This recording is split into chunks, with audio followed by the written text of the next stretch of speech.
Hi everyone. Today I'm going to talk about my time at BYU.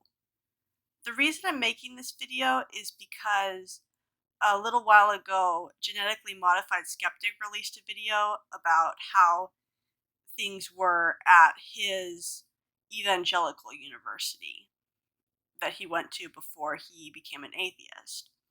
And I thought that it would be interesting to give my perspective on my university that I went to before leaving the church.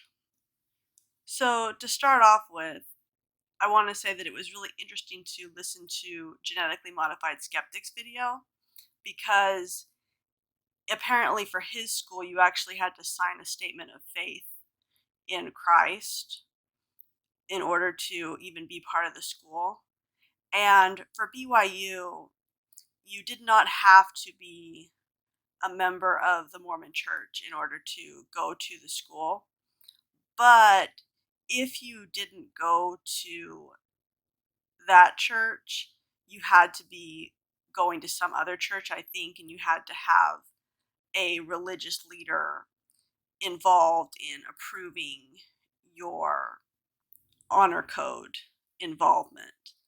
It's kind of weird how that worked. Basically, it was part of the honor code that you would attend services of some kind. And for the vast majority, for 99% of the students, it was just very simple because we were just Mormon, so we just went to church.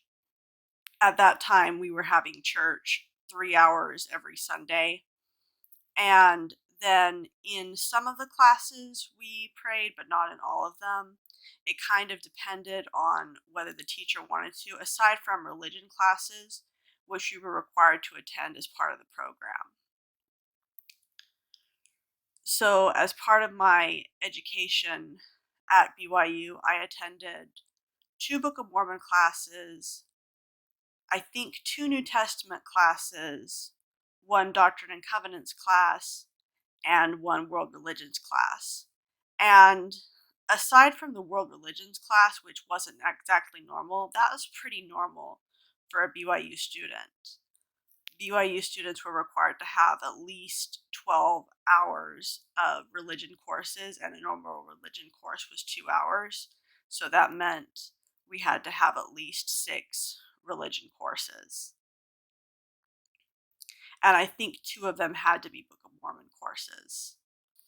It's interesting to look back on that because at the time when I took my Book of Mormon courses, I think that was before I started to have doubts about the Book of Mormon that were serious.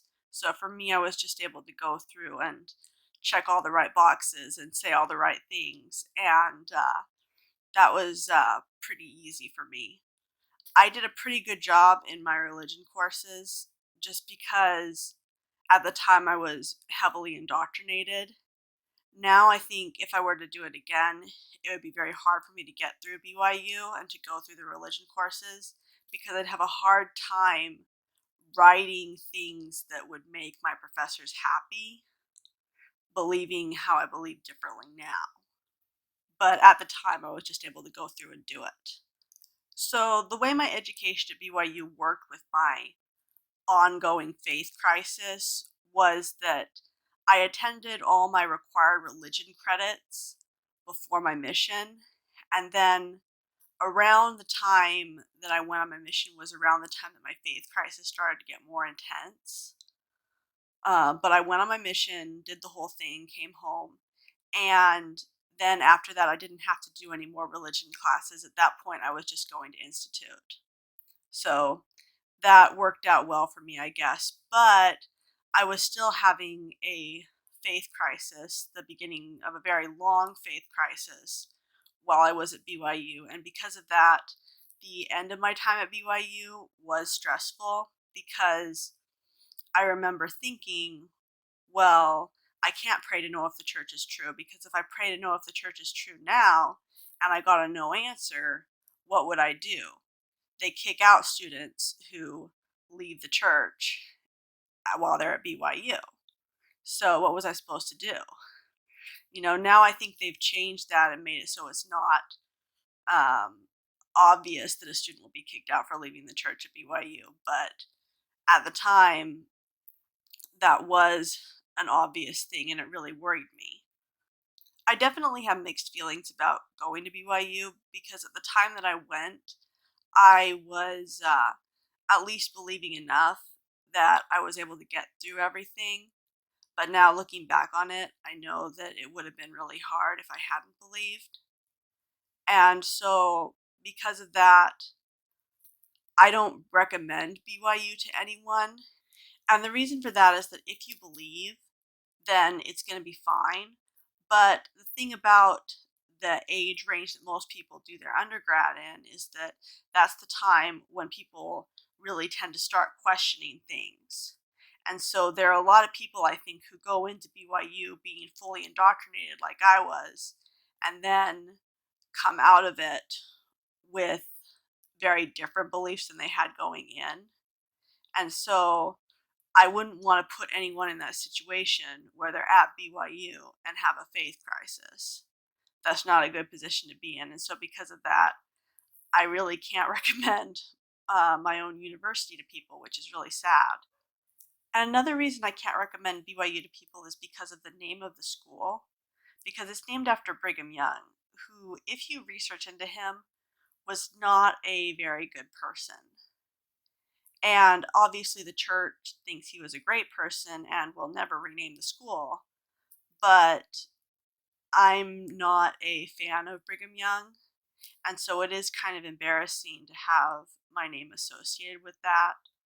I wish it weren't.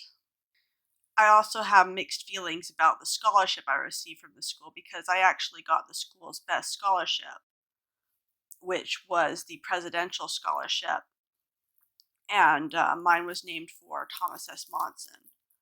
But the thing is, looking back on it, I know I got it partly because I was very indoctrinated when I was 17 or 18 applying for that scholarship.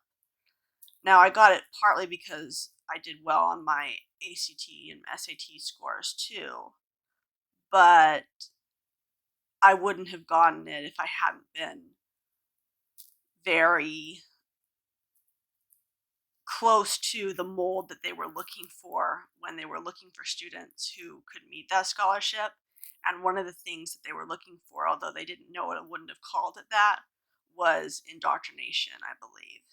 And so I have mixed feelings about the fact that I got that scholarship because, on one hand, it shows that I was smart enough to at least apply for it. But on the other hand, it also shows that I was very indoctrinated when I was that young. And I wish that I had been more aware at that age. If I were doing things again, I would have gone to another school.